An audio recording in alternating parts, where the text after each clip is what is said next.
السلام علیکم ورحمۃ اللہ وبرکاتہ۔ الحمد للہ نحمده ونستعینه ونستغفره ونؤمن به ونتوکل علیہ ونعوذ باللہ من شرور انفسنا ومن سیئات اعمالنا من يهده الله فلا مضل له ومن يضلله فلا هادي له ونشهد أن لا إله إلا الله وحده لا شريك له ولا نظير له ولا مثل له ولا مثال له ونشهد أن سيدنا وسندنا وشفيعنا ومرشدنا ومولانا وملجانا محمد وبارك وسلم عليه۔ أعوذ بالله من الشيطان الرجيم، بسم الله الرحمن الرحيم۔ لقد كان لكم في رسول الله أسوة حسنة لمن كان يرجو الله واليوم الآخر وذكر الله كثيرا۔ صدق الله مولانا العظيم وبلغنا رسوله النبي الكريم ونحن على ذلك لمن الشاهدين والشاكرين والحمد لله رب العالمين۔ یا رب صل وسلم دائما ابدا على حبیبک خیر الخلق کلہم۔ گرامی قدر معزز حاضرین، میرے واجب الاحترام بزرگوں اور عزیز نوجوان ساتھیوں، میں نے آپ کے سامنے قرآن مجید فرقان حمید میں سے ایک آیت کریمہ تلاوت کی ہے۔ رب ذوالجلال سے دعا ہے کہ وہ ذات بزرگ و برتر مجھے اس کی روشنی میں صحیح کہنے کی اور سمجھانے کی توفیق عطا فرمائے۔ پھر اللہ رب العزت کی ذات اس مختصر وقت میں جو کچھ کہا سنا جائے، اس کہنے سننے کو محض اپنی رضا کے لیے اپنی بارگاہ میں قبول و منظور فرمائے، ہم سب کی نجات اور ہدایت کا، مغفرت کا ذریعہ اور سبب بنائے۔ میری آج کی مختصر گزارشات کا موضوع اور عنوان اپنی زندگی میں اعتدال لانا۔ یہ بہت اونچا عمل ہے،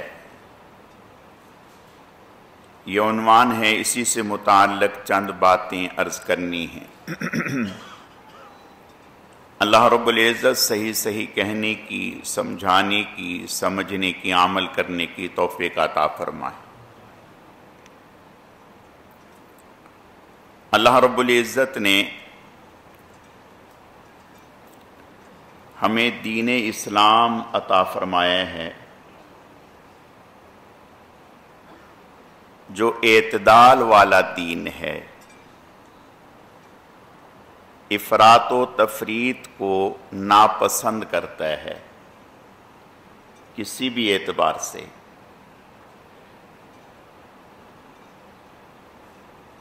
ہمارا دین اعتدال کے ساتھ زندگی گزارنے کا ہمیں حکم دیتا ہے۔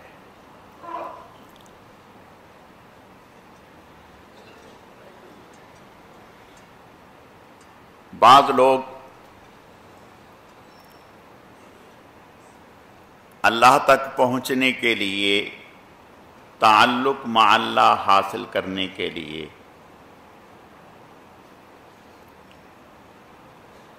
رہبانیت کے طریقے کو اختیار کرتے ہیں۔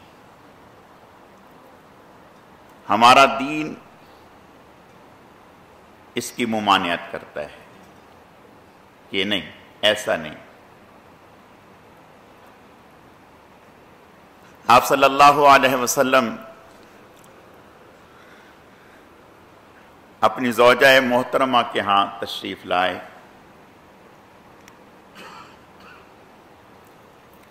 تو انہوں نے گھر میں اپنے کمرے میں رسی لٹکا رکھی تھی. آپ نے پوچھا بھئی یہ کیوں؟ یہ کیوں؟ یعنی اس کی کیا وجہ ہے؟ کس مقصد کے لیے یہ لٹکائی ہے؟ تو کہنے لگی یا رسول اللہ صلی اللہ علیہ وسلم میں اللہ کی عبادت کرتی ہوں، دیر تک کرتی ہوں، بعض دفعہ نیند کا غلبہ ہوتا ہے تو میں اس سے جھولتی ہوں تاکہ میری نیند دور ہو جائے. آپ نے ارشاد فرمایا کہ جتنی استطاعت ہے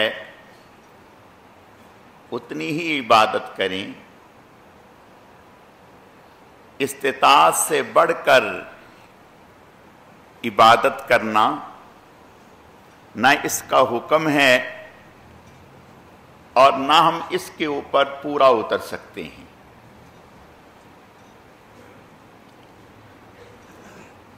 جو اعتدال کا راستہ ہے اس کو اختیار کریں، اس سے نہ ہٹیں.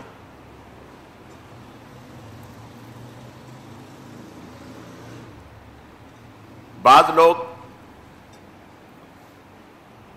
صرف فرائض اور واجبات کی طرف جاتے ہیں،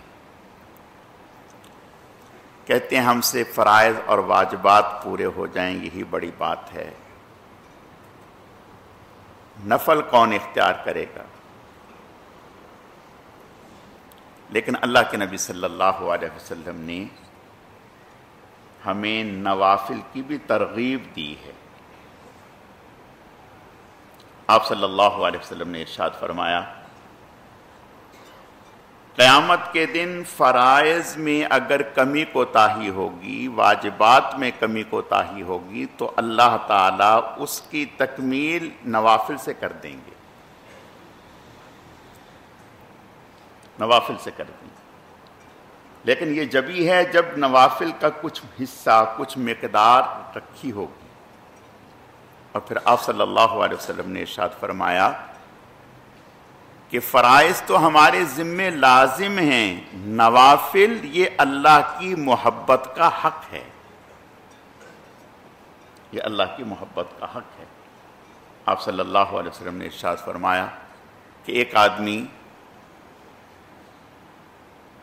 کوئی بھی نفلی عمل اختیار کرتا ہے، کرتا رہتا ہے، ایک وقت آتا ہے کہ اس عمل کی برکت سے اللہ اسے اپنی محبت اور اپنا تعلق نصیب فرما دیتے ہیں. تو پتہ چلا کہ صرف فرائض اور واجبات تک اپنے آپ کو محدود کر لینا یہ بھی ٹھیک نہیں. آپ صلی اللہ علیہ وسلم حضرت عبداللہ ابن عمر رضی اللہ تعالیٰ عنہ، حضرت عمر رضی اللہ تعالیٰ عنہ کے صاحبزادے، وہ فرماتے ہیں کہ آپ صلی اللہ علیہ وسلم کی عادت مبارکہ تھی کہ فجر کی نماز کے بعد سلام پھیر کر لوگوں کی طرف منہ کر کے بیٹھ جاتے اور صحابہ کرام رضوان اللہ علیہم اجمعین آپ کے قریب قریب ہو جاتے. کوئی حاجت مند ہوتا تو وہ اپنی حاجت پیش کر دیتا، کسی نے کسی کام کے لیے کوئی سفارش کروانی ہوتی تو وہ کر دیتا، کسی نے کوئی خواب دیکھا تو وہ خواب بیان کر دیتا، اور بہت سارے لوگ اپنا خواب بیان کرتے. آپ صلی اللہ علیہ وسلم اس کی تعبیر ارشاد فرما دیتے.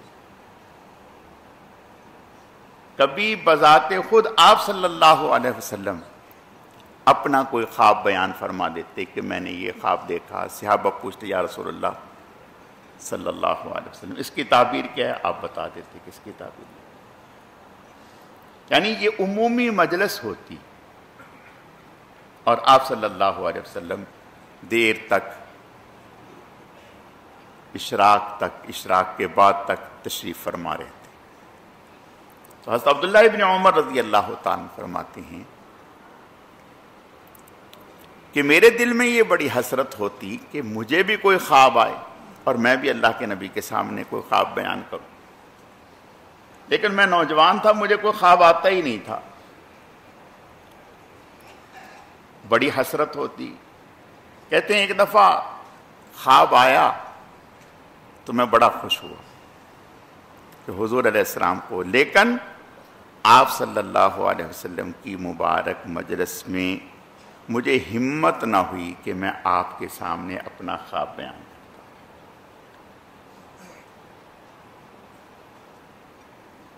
آپ صلی اللہ علیہ وسلم کے سامنے اگر کبھی کوئی بچہ یا کوئی بھی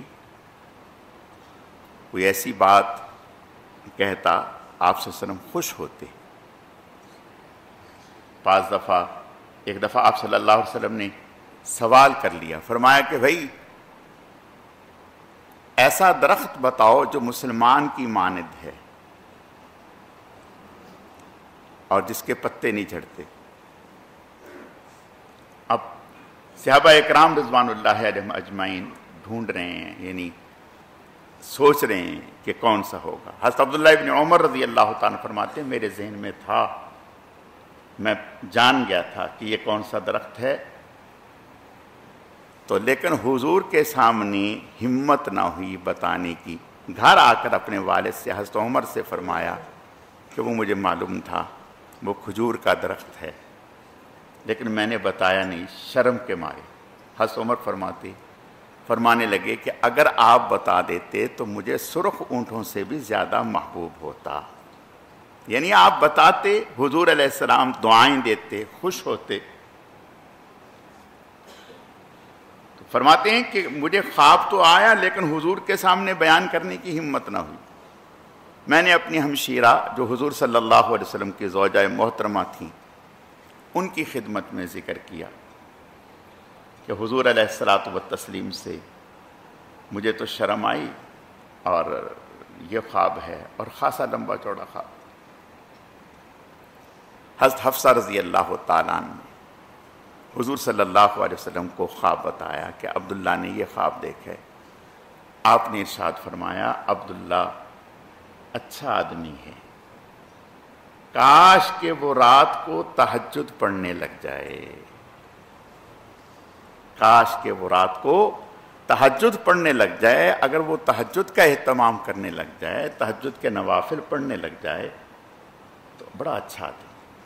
یہ ایک ترغیب کا انداز ہے اللہ کے نبی صلی اللہ علیہ وسلم کا۔ حضرت عبداللہ ابن عمر رضی اللہ تعالیٰ فرماتے ہیں کہ پھر پوری زندگی کبھی مجھ سے یہ نفل چھوٹے نہیں، پھر پوری زندگی اہتمام کے ساتھ میں نے ان نوافل کو ادا کیا۔ تو دین ہمارا یہ کہتے ہیں کہ اعمال صالحہ میں نہ تو بالکل خشک بنے کہ بھئی فرض پڑے اور یہ جا وہ جا بس ختم، اور نہ اپنے اوپر ایسا لاد لیں کہ نبھانا مشکل ہو جائے، چلنا مشکل ہو جائے، پورا کرنا مشکل ہو جائے۔ آپ صلی اللہ علیہ وسلم نے ایک مرتبہ یہ بھی فرمایا حضرت عبداللہ ابن عمر سے، حضرت حفصہ سے فرمایا کہ عبداللہ سے کہنا کہ فلاں آدمی کی طرح نہ ہو جائے جس نے اتنے لمبے لمبے اعمال شروع کیے اور پھر چند دن کے بعد تھک ہار کے بیٹھ گیا، چھوڑ دیے،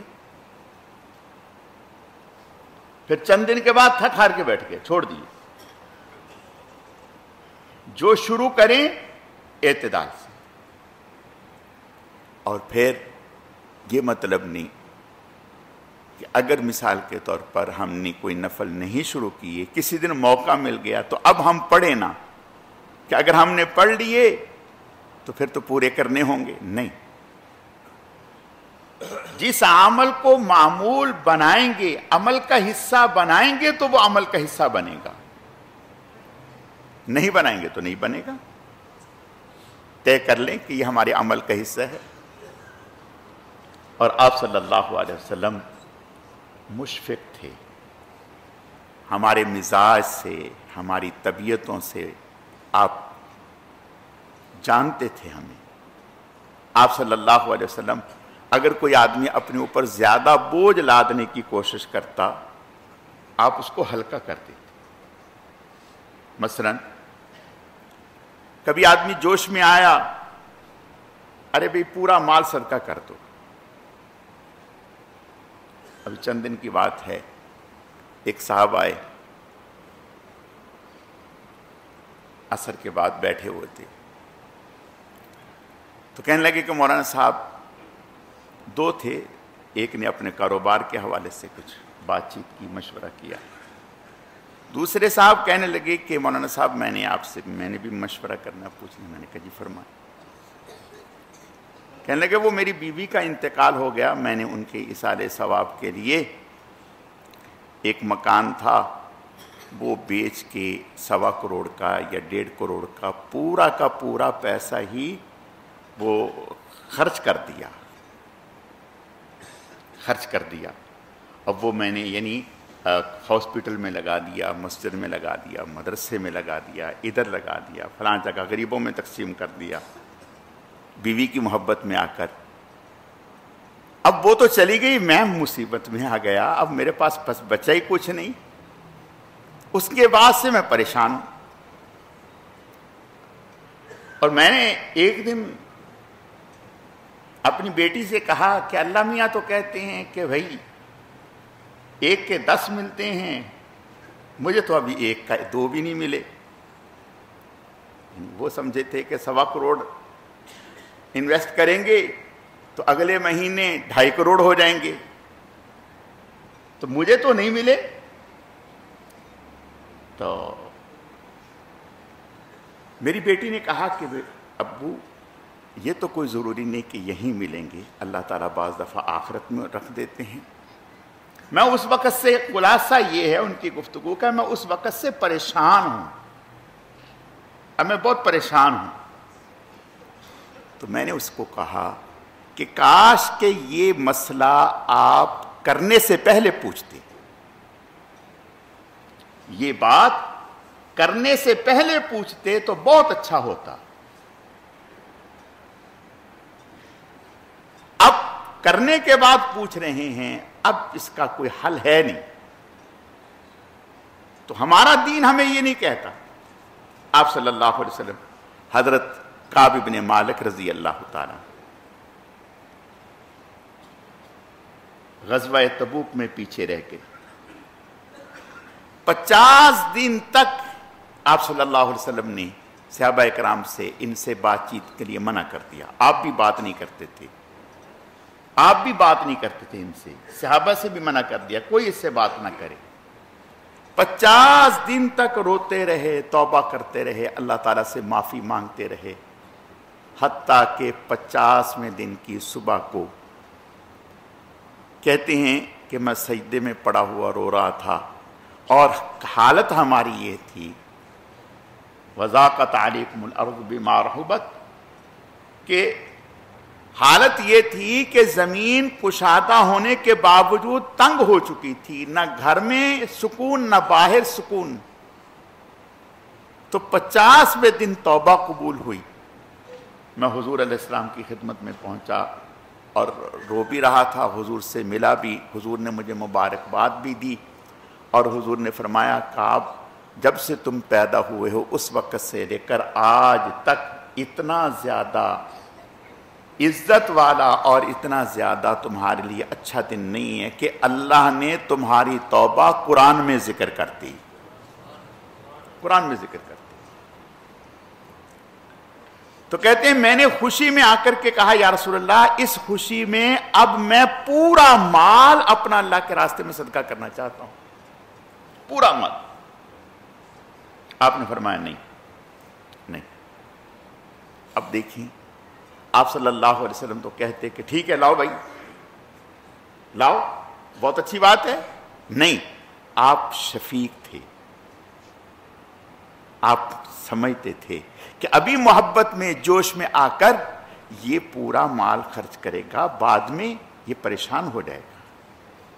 دیکھیں ایک بات یاد رکھیں،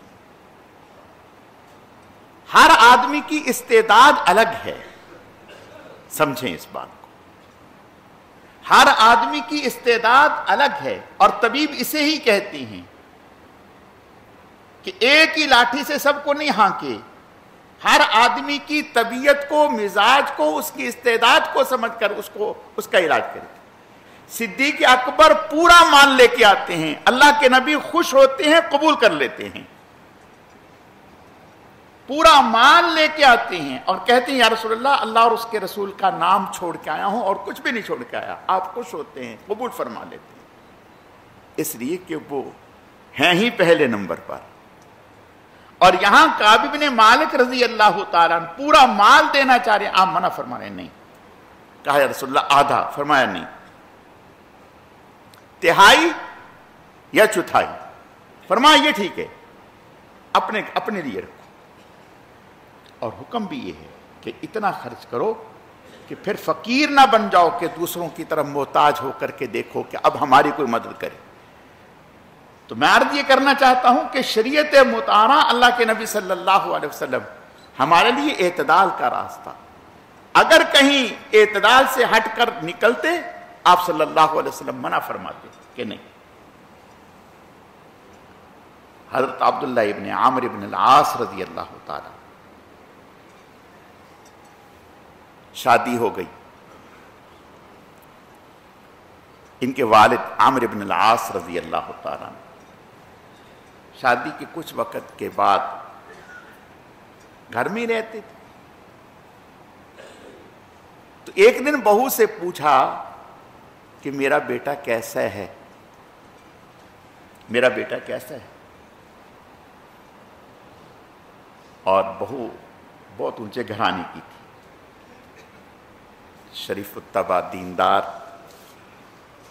تو بہو کہنے لگی کہ حضرت عبداللہ بہت اچھے آدمی ہیں، دن کو روزہ رکھتے ہیں، رات کو اللہ کی عبادت کرتے ہیں، نفل پڑھتے رہتے ہیں،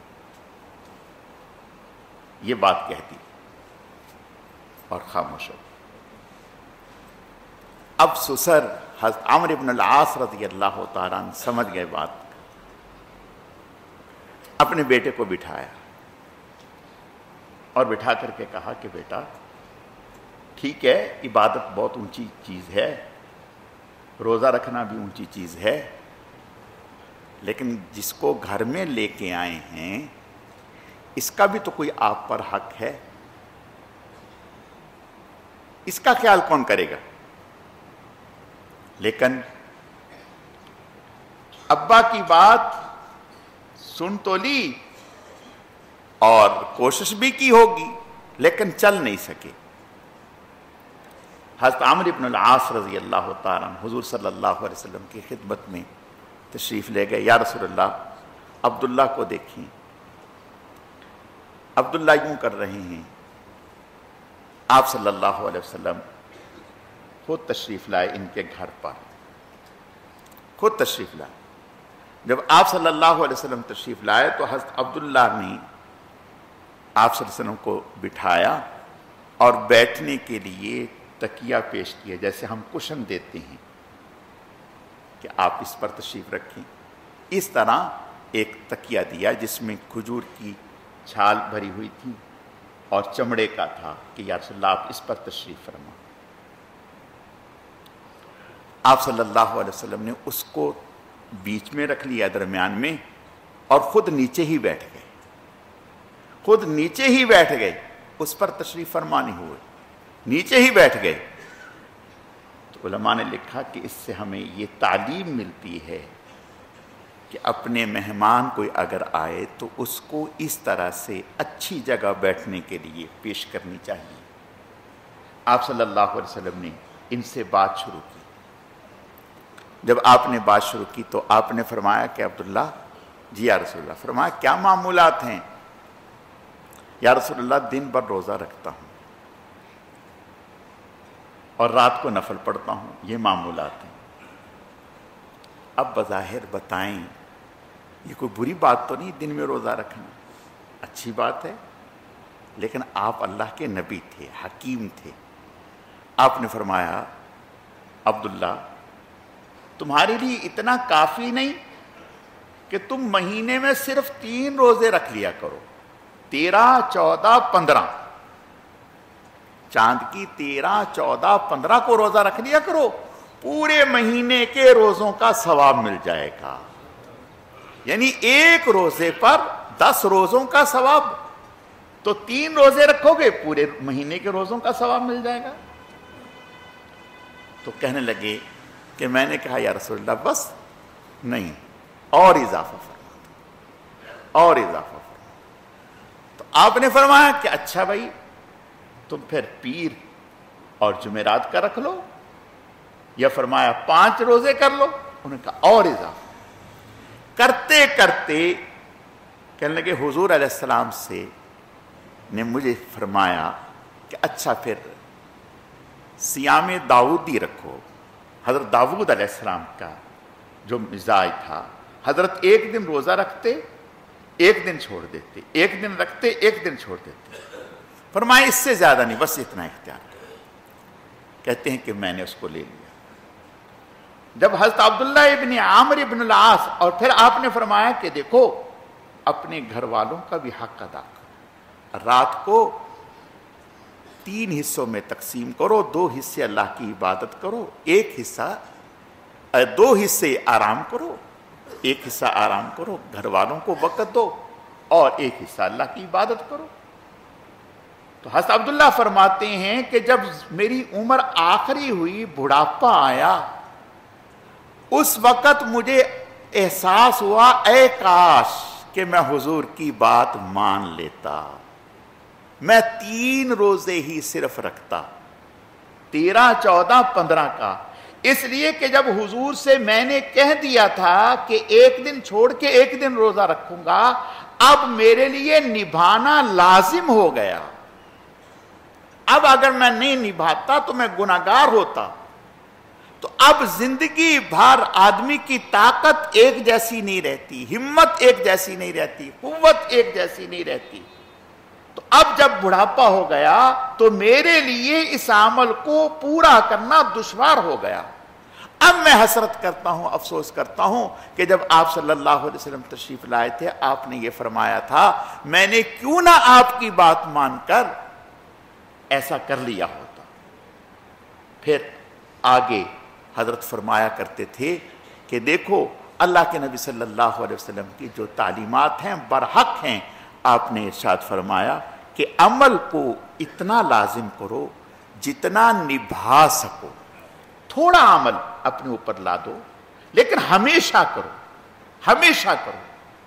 ایک دن کوئی تہوار کی رات آ گئی، کوئی اور آ گیا، خوب پوری رات جاگا جا رہا ہے، نفلیں پڑھی جا رہی ہیں، اور اس کے بعد ختم. چند دن نفلیں اور اس کے بعد نہیں. ایسا نہیں. کوئی بھی عمل، کوئی بھی خرچ کرنے کا عمل ہے، دیگر اعمال ہیں، اعتدال کے ساتھ. اور یہی اللہ کا محبوب، اس کے نبی کا محبوب طریقہ ہے. اللہ تعالی ہمیں سمجھنے کی، اس پر عمل پیرا ہونے کی توفیق عطا فرمائے.